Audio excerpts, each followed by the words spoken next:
All right. Good afternoon, everyone. I'm going to go ahead and call this meeting to order. This is the Assembly Quality Municipal Services Ethics and Elections Committee. We are noticed today, Wednesday, January 22nd, from 2:20 p.m. to 3:20 p.m. Let's go ahead and start with the round of member introductions. Mark Littlefield. Karen Bronga. Anna Brawley. Zach Johnson. Felix Vera. And then member constant is somewhere, just not sitting down. All right, so we have a few items on our agenda today. First one, so the half of this committee is the Ethics and Elections Committee.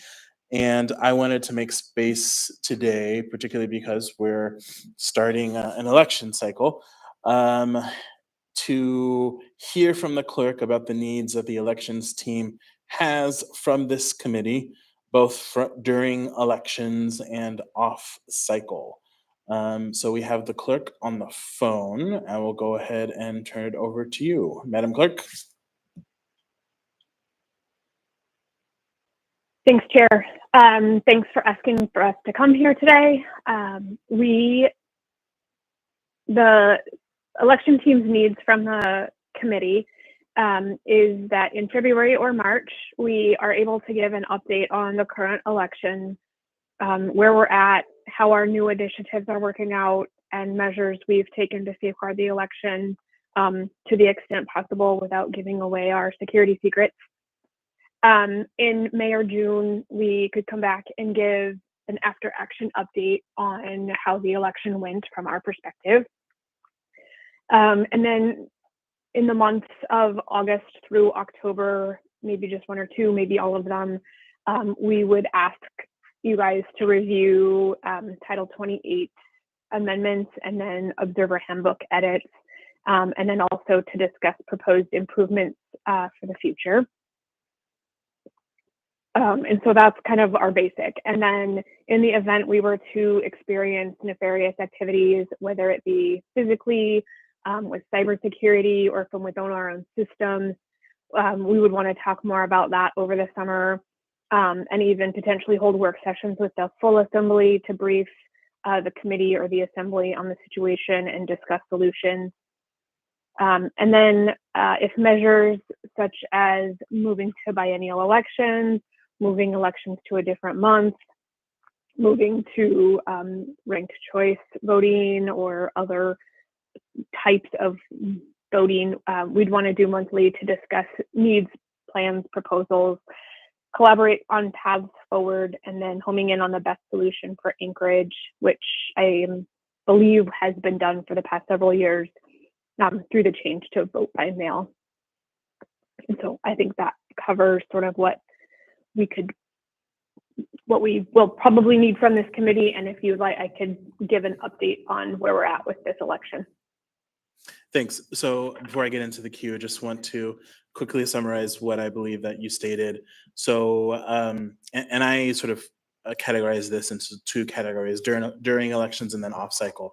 So during elections, the elections team would give an update either in February or March of how things are going with the elections, and then this committee would be brought in if there's anything quote unquote nefarious going on, but otherwise this committee is relatively in the background during the elections. The team is doing its work and we're here to support you if you need it.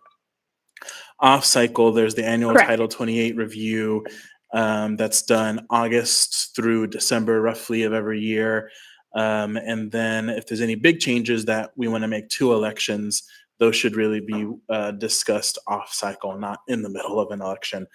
So as an example, starting probably in May of this year, I certainly intend to have some interesting discussions around ranked choice voting in this committee.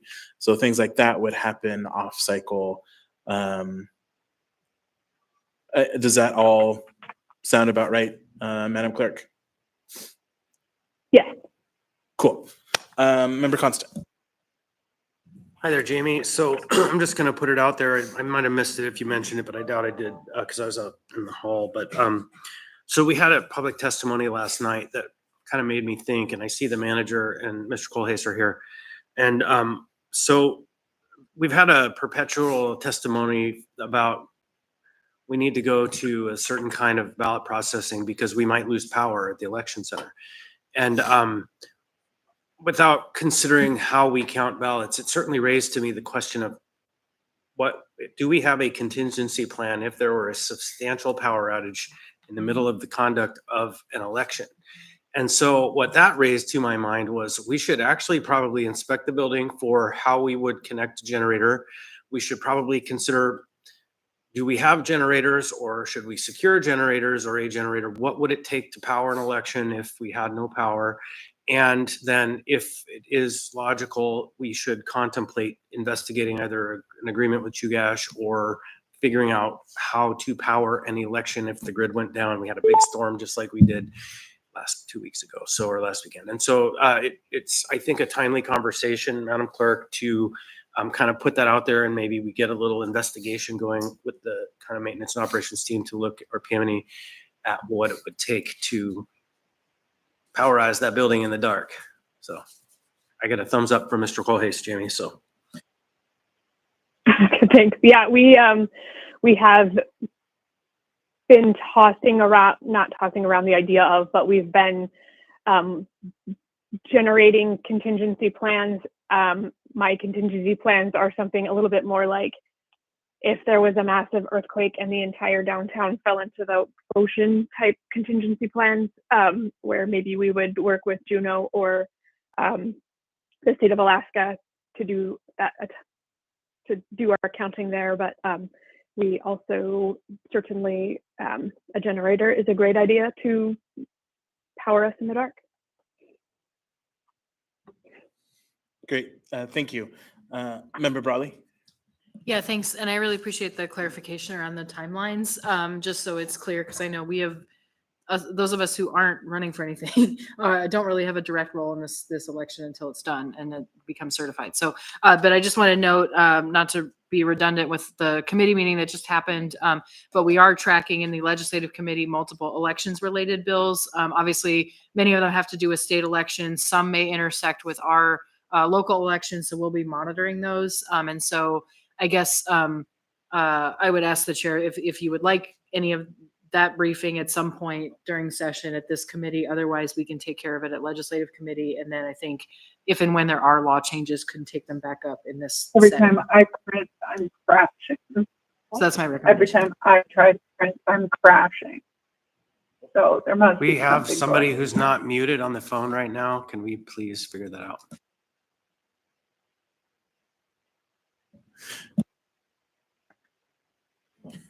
Yeah, sorry. Yeah, just so the record's clear. So what I was suggesting is, knowing that there's a lot of state legislative bills related to elections that may impact us, we'll be actively tracking those, working with the clerk's office. But I think I would suggest the appropriate venue would be when the legislature has done its work. Any of those changes that happen would then come to this committee as implementation issues.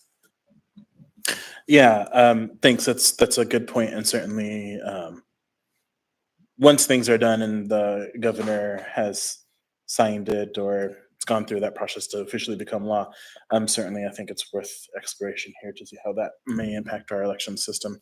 You did bring up a good point, though, and I don't see anyone here at the table who is running for re-election, but it would be, I'm not entirely certain what the sort of conflict of interest provisions would be if we're talking about elections and one member of the committee is a candidate running for a re-election, but I would rely on our attorneys to assist with that. Yeah, go ahead, Member Constable. Yeah, I'm not an attorney, but I will offer that the code is really clear that our participation in votes relating to elections is mandatory, even if your name is on the ballot. These are administrative in nature. And so I think if the questions were around some specific race, there might be some gray area, but as a general matter, I think members are required to participate. Thank you. All right.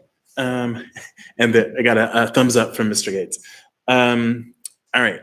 Then I don't see any other discussion on our election needs. So thank you so much, Madam Clerk, for laying that out. That's very helpful.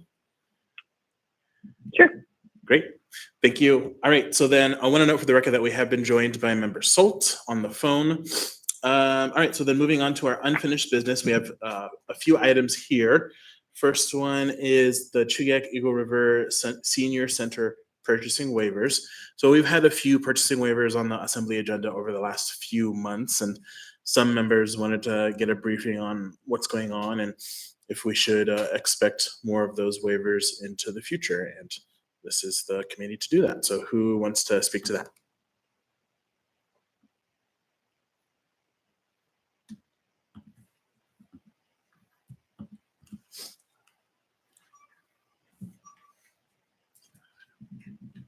Which one, Solomon? Oh. Yeah, it's-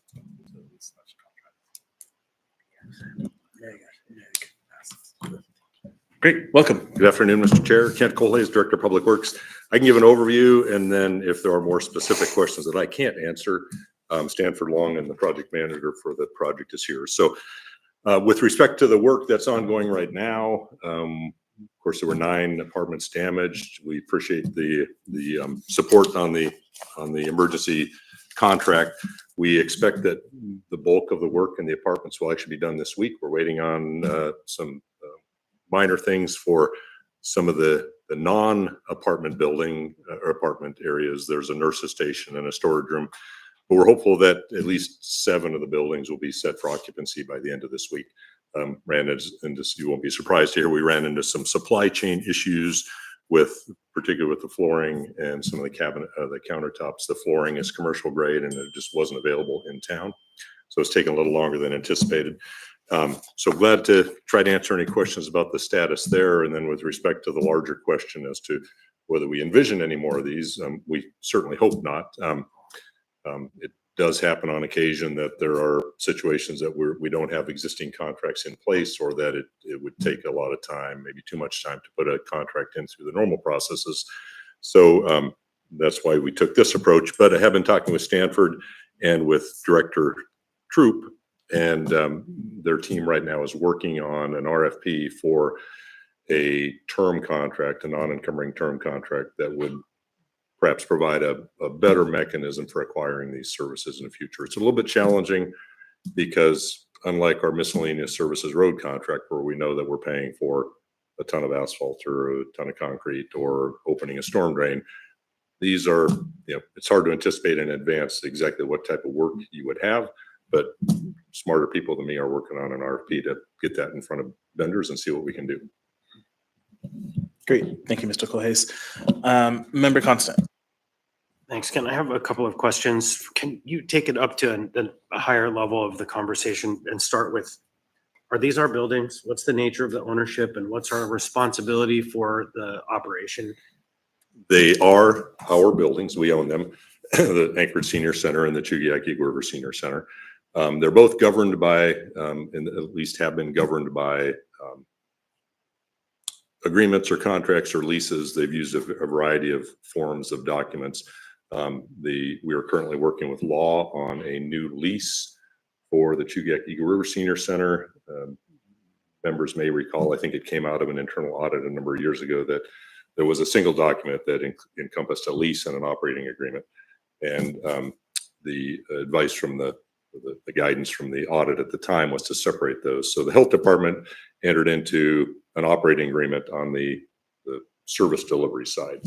And law is currently drafting a lease that would memorialize the responsibilities there. As it stands currently, the old document was arranged such that if there were issues or damages or repairs that were needed that were less than $1,000, it was the responsibility of the lessee, the Chugach Eagle River Senior Center. And if it was more than 1,000, it's the responsibility of the municipality. We're working to raise that number. We've had some pretty productive discussions with the staff out there. I think they're generally amenable to it. They recognize that $1,000 number is at least a decade old and perhaps older, and really was never adjusted for inflation. So I have a couple. That leads, of course, to then the question of what is the funding structure? Where does funding come from generally? Are you aware of that right now? How do we make that operation roll? So for repairs that exceed $1,000 or for work such as monitoring and doing repairs and upkeep on the fire alarm system and other things, that comes out of the facilities budget. And I heard you say though that we help staff the place through the health department. And so are we also funding general services there? I'm going off memory, but I believe that the grants from the health department are only for services. They're not for operation of the facility. So they don't pay, I don't believe, and we can verify for sure, Mr. Constant, but I don't think the grant doesn't pay for repairs or ongoing maintenance or things like that. It pays for the staff Right, the and the operation. services to operate the facility. So this is probably too deep for this conversation. Would it be worth having a little bit of information about, is this through like HUD vouchers? You know, what are the mechanisms by which this funding is generated?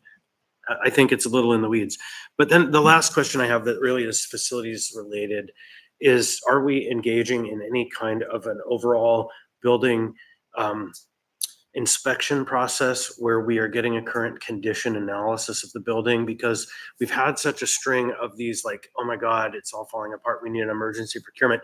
It speaks to kind of a series of failures that might be part of a bigger failure. And I want to make sure we are getting in front of that kind of failure, interrupting it, and then not just getting into a kind of a painful deferred maintenance mode of, you know, from fire to fire. Instead, let's kind of get in front of it. So are we engaging in any kind of a substantive inspection of the overall systems of the building? Of the senior center building? We are, I can say that we are engaging. We have a standing contract with a fire suppression, fire alarm system specialist, and they're taking a hard look at the fire alarm because of the 2 failures that have happened back to back there. I don't know that I have the right person here. I think it would probably be Bill Lyle on the facilities maintenance side to speak to whether we're doing a comprehensive evaluation of all the systems in the building. I should know that, but I don't. No, it's a fair thing not to know, but I do recommend, I see Miss Wynn Pearson's coming up. I do recommend we do that because, you know, 3 emergency procurements in such short order really raises the question of what else is coming. And so, and can we get ahead of it?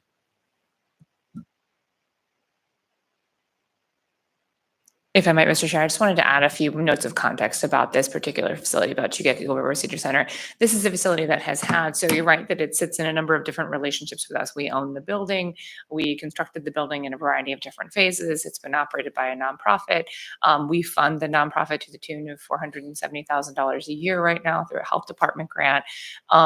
It's been, they've had some challenges in terms of their management over the past several years. They changed management at the beginning of 2024 and have been working really hard on. So some of these issues are surfacing right now in a cavalcade because there has been a some challenges with their communication to us regarding the state of the building and some of their needs in terms of ongoing maintenance and repairs. And so they have been also working through bigger picture issues like financial reporting. We've built this structure into their grant to make sure that we have compliance with financial reporting requirements before we're moving funding out the door to them. So I think that part of the reason that you're seeing this reflected right now in a series of kind of deferred maintenance issues that have literally exploded over the past year is because of the fact the management challenges that the nonprofit operating the center has had, which we are seeing come back on track. So I would say we have seen real progress in their financial reporting. I think we've seen real progress in their communication with us. We had a big meeting with them, with Ms. Naboski, with the representatives from their board about expectations and how we frame the relationship going forward. And we're working on a new lease document that will add more specificity to some of these maintenance issues and how they're handled going forward. So no, it's not a direct answer to your question, Mr. Colhase, regarding the full building assessment, but just in terms of a bit more context of why is all this building up right now. And we're starting to see, we've seen 3 flooding issues this year in one facility alone. I think it's the product of some challenges that that organization has had that we are now seeing come back on track, but there's a backlog of things that we're now trying to rectify piecemeal. So I think that all makes sense. And I have no ill will towards the management and operation out there. I think they're doing a fine job. And I want to just make sure we are thinking ahead of the curve instead of on our heels. And so I would request when it's timely to have us conduct an overall inspection of the building so we know the status of our assets and ensure that we're being responsible with them. If I may, I would offer Mr. Constant that I support that 100%. We don't want to be dealing reactively like this if we can. So. Great, thank you. Any other discussion on this topic? All right, not seeing any. Thank you so much. We'll go ahead and move on to our next item on the agenda, the Sullivan Arena update. And I just saw in our email that we did get a document on this particular item. So if we can get that document on the screens, and then for folks on the phone or in the audience or listening to the recording, we should hopefully have this document soon on the committee page. So just a little context.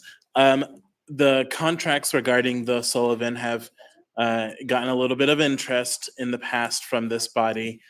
When a Sullivan Arena utilities item came before the body in December, there was interest from some members in better understanding what to expect from these contracts and what the operator is slated to pay over the course of the contract and what the municipality is slated to pay over the course of the contract, and really just getting a better understanding of the obligations of the various parties. So with that, I will turn it over to the administration. Thank you, Mr. Chair. Just a second, I'll see if I can't put the slides up on the board. I don't want to create too much anticipation. It's not the most scintillating PowerPoint slide, but it does quote chapter and verse from the agreements that we inherited from the prior administration. As I understand it, you are interested. Oh, do I have this? I'm not sure. Yes. There we go. Look at that.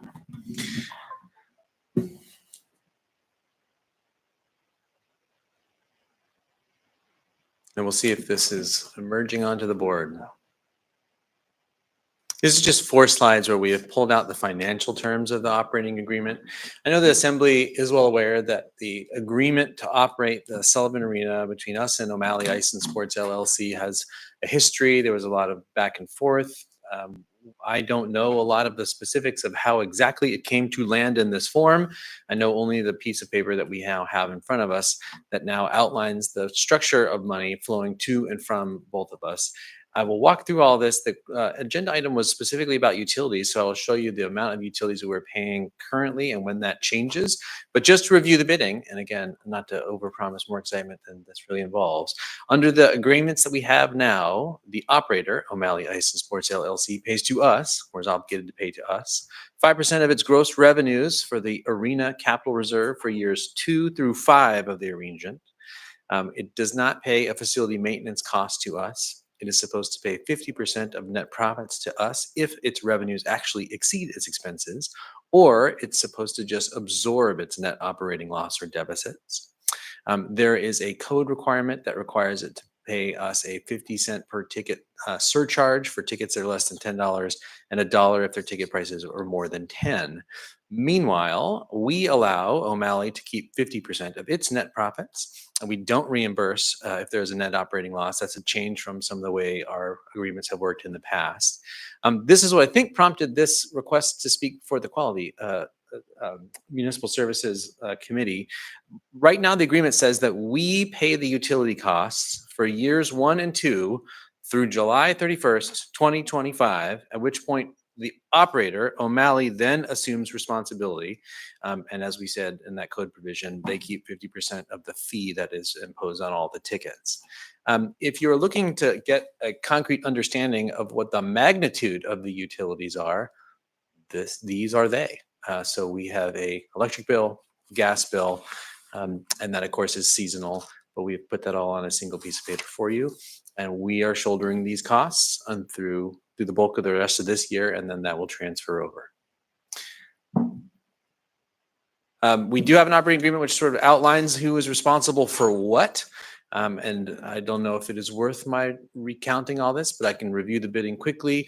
Under the agreements we have right now, the O'Malley Ice and Sports LLC is responsible for snow removal and sanding in the parking lots and sidewalks, landscaping and litter removal, sewer and drain unclogging, replacement of the door locks, cores, and keys, the scoreboard, the ice rink refrigeration and propane, design, layout, installation of artificial turf and the wood flooring, installation of the basketball flooring and equipment, janitorial services and daily cleaning, trash disposal, cleaning and maintenance of food and beverages, rink maintenance, zamming services, which is very exciting, the Zamboni maintenance, etc., and the removal of ice and markings to include ice making supplies. Meanwhile, this is further of their responsibilities. They're also responsible for general operation of the arena, all of the management, administrative, clerical, and accounting support, insurance, licenses and permits, marketing, promotion, scheduling, collection of revenues, goods for sale, security, phone, internet, parking, and traffic control. And I think with that, we were here to answer whatever questions the assembly has. But we are also, is this number 5 is the last one, yeah? Is this the last one? We are on the hook for the parking lot and the exterior lighting, plumbing fixtures, pipe repair and maintenance, heat, vent and air units, fire sprinklers, protection and alarm, roofing, structural element, major repair, ice rink refrigeration, upgrades and improvements, elevators, stairs, walkways, and as we have talked about, utilities through July 31st. There we go. This one? All right. If members want to get in the queue, now's the time. Start with member Constant. Thanks. So obviously their tickets are $10. It says greater than 10, it's $1. Less than 10, it's 50 cents. So at 10, it looks like it's free. But that's probably not accurate. I have, as you are aware, had some concerns, and so this is more of an opportunity to brief the members than you, Bill, because we've been talking from members of the ICE community of some things that aren't quite working out exactly as they should. I wasn't the one who asked for this briefing, so there might be other members who have a particular perspective they want to talk about the bills and whatnot.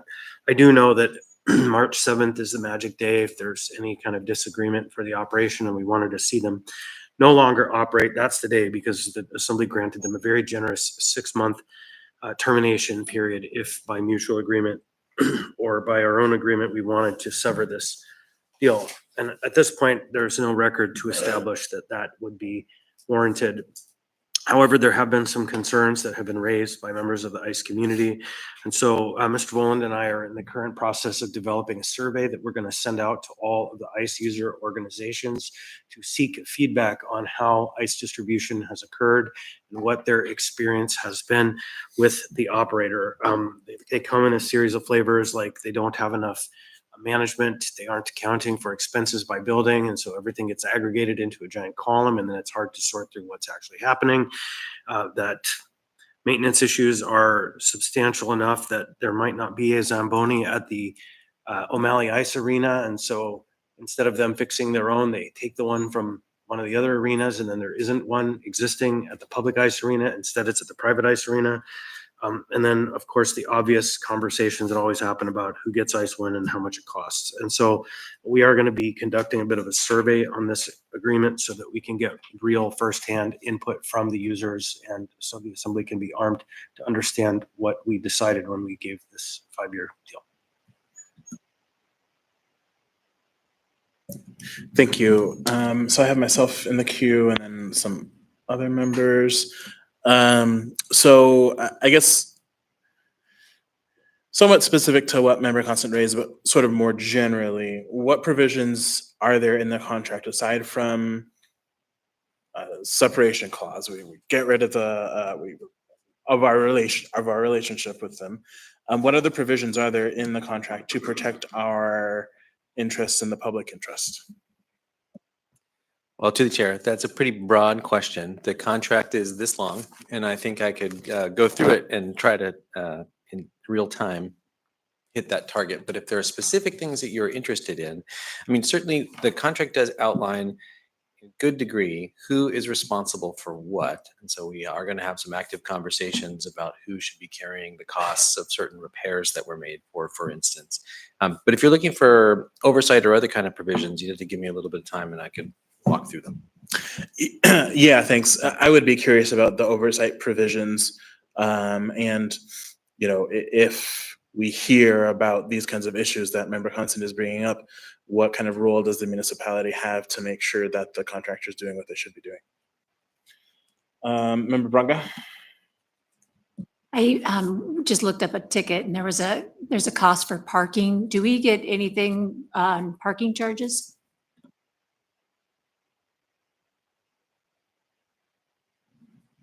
I don't believe that we do. Thank you. Member Johnson? Yeah, thank you. So outside of the utilities, which you showed on that slide, kind of big picture, what are we looking at in terms of the overall revenues we're getting from the operations versus what we're putting into it for our piece of the upkeep?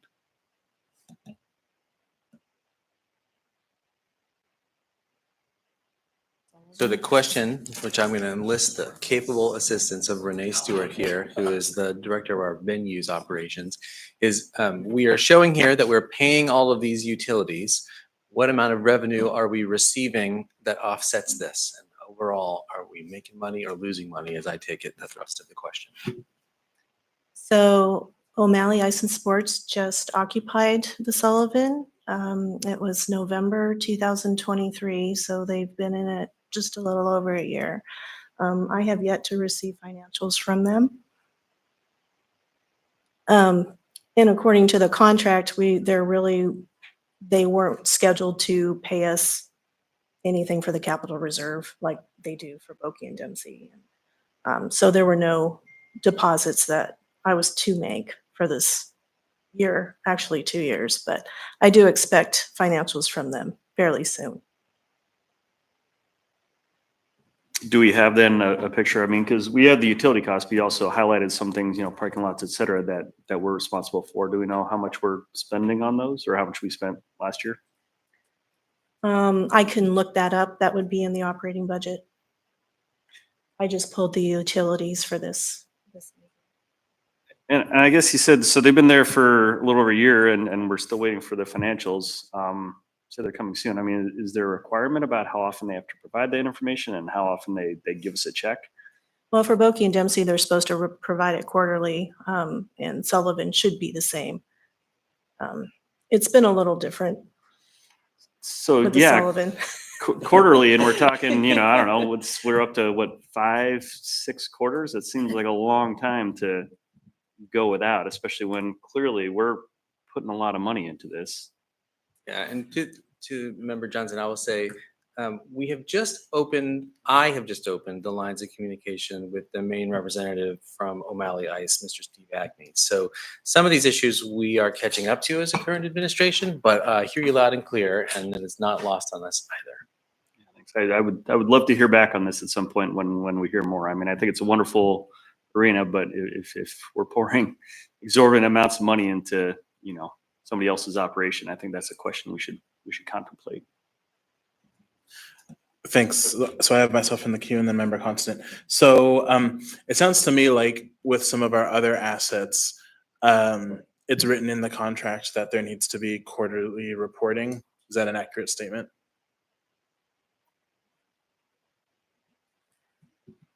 It's in there. Is it not in there for this contract with the Sullivan?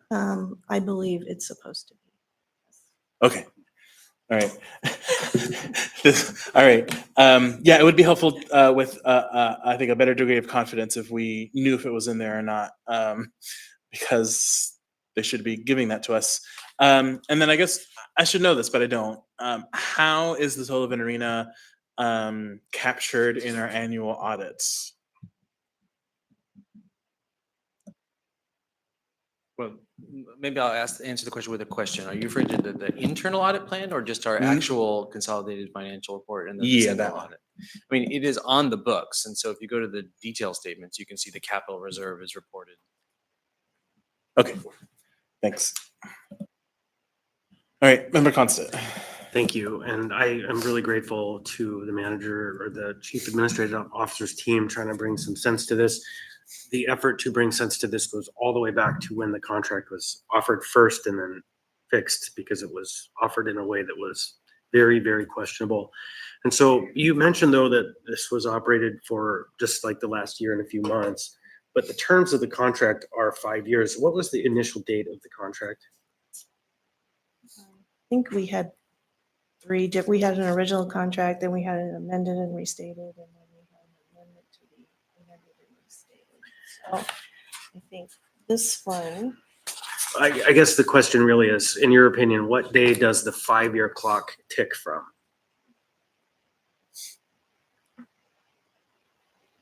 If you have to get back, that's fine. We may have to look at that one. Yeah, and I think the for reason Broken Dempsey, it was September. of but, what year? um, 22, right? Right. And so my point really that I'm trying to drive at is it's not really a year and 3 months that this has been going on. That may be when they took possession and started acting inside of the building, but they actually have had this agreement quite a bit longer. And we need to get maybe the specific terms, dates and times so we know exactly what is happening. But I think they signed the amended and restated in October of 22, of 20. was it 23? The amended and restated, the original was 22. That was Bokeem Dempsey. And so but that wouldn't give them an additional 5 years, right? Because the assembly was the one who acted to approve the timeline. And so it would have to be by the assembly's action, not by the signature, I would assume. So I'd love the attorneys to really sort into that information. And I'll just finish by saying to the purchasing team who had to work through this in such a tense and awful environment, and to those of you trying to sort this out, I feel for you and I'm grateful for your efforts to help bring sanity to these questions of ships that were just let sail without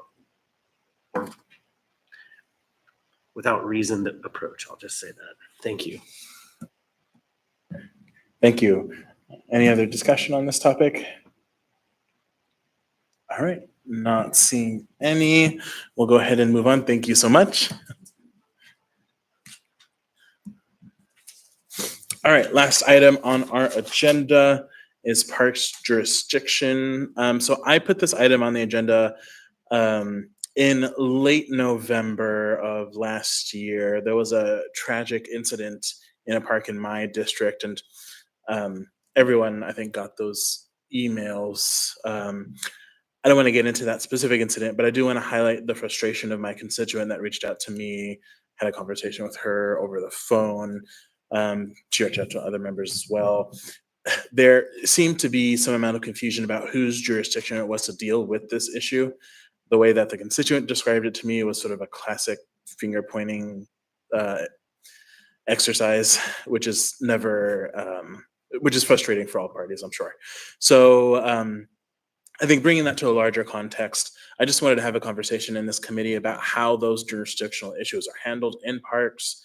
Are there clear policies and procedures to make that kind of determination? Is it all situational? And really, does the system work? So I'll go ahead and with that preface, turn it over to Parks and Rec. Thank you. Well, thank you, Member Rivera, for shining a light on the topic and giving us an opportunity to flesh it out better. It is and for us, this is comes from an incident that happened perhaps a month ago, and builds upon the one that happened a year ago. And I think one of the things it does is it causes us to dig into the question, whose responsibility is it? And in reaching out to several people, we've learned from APD that the responsibility in the case of, after a person or a body is removed, the remainder of the restoration work falls to the property owner, or in our case, the property manager. And I think in the case of this most recent incident, there was also some other benefits derived for us in terms of just identifying an appropriate contractor and a path to deploying them, and smoothed out some of the kinks in the system that would allow us to respond quickly. Mr. Chair, if I might add something big picture, I think the challenge with this particular incident is it highlighted that sometimes things sit in a space where it's complex, right? Like I understand as we walked through this was a facility, this was a building facility within a park. And so there actually is some AFD jurisdiction over cleanup in these instances if it were on the ground. This was inside a building type structure. And so in which case we should have followed the process that pertains to buildings in any instance in which APD is involved. And the property owner, in this case, Parks and Rec, was responsible. So I would say big picture, does the system work question? I would say this is one of those instances like many where it's like kind of fits in one box and kind of fits in another. And that's, I think, where we lost the thread. And you can always absolutely send things to me if you feel like your constituents are not getting a clear answer from one department, because it does fit in these hard nether regions between jurisdictions, or where there might be overlapping or missing jurisdiction because of how the incident occurred. So Yeah, I guess for me, sort of the bigger picture is I just want to relay confidence to my constituents that there is a box that even though it may take a little while to figure out the lines of the box and all of that jazz, but that there is a box, and that we're not sort of making things up on the fly. absolutely, in this instance, I mean, APD is clear that in every instance in which this occurs, the landowner is, or the property owner, building owner is accountable for ultimate cleanup. And so here, the building owner is the Parks and Rec department, and we've walked that through fully and know that we fit in that box as well, just as other private property owners do. Great. Well, thanks for that. No need to, I think, belabor that discussion unless there's any other questions folks have.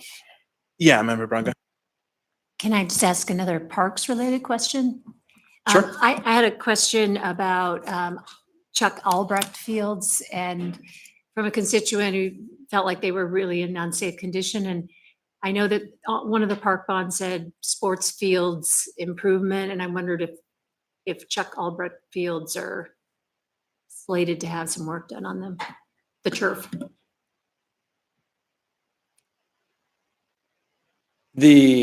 I guess I would seek more information. I don't know, can you tell me more? Is the safety concern related to activities in the park, or is it the condition of the turf itself? Or I see. Okay. I would have to learn more about that, but I'm happy to do that and follow up with you.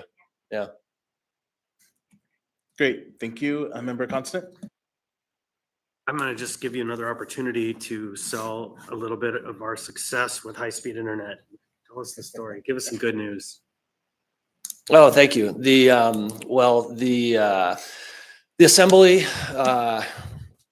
quite a while ago, probably 3 years ago, thank you, appropriated dollars to be able to add high-speed internet in essentially all of our rec centers, including Beach Lake Chalet and in Eagle River. And it was a long process. First COVID, some hardware supply, chips, and a number of things. But I think, really the credit relies with our IT projects team to be able to keep pushing through. These projects are complicated, where we have different contractors for hardware, install, wiring, and bringing all these different pieces together. But we've reached a point, and I think this is what you're really driving at, where it's installed. We have high-speed internet that's available to the public, that connects the rec centers, that further makes the rec centers capable in the case of an emergency, or that identified use for them. And we are working with your staff to come up with a creative ribbon cutting, so to speak, as well. So, And you'll all be invited to participate, but you'll have to be in your own neighborhood. But we'll all get together from a distance at high-speed internet from all over town. So thank you, Mike. yeah, you're welcome. Great. Thank you. All right. We'll go ahead and move on in our agenda if there's nothing else to audience participation. Are there any members of the public who would like to participate? Do we have anyone on the phone?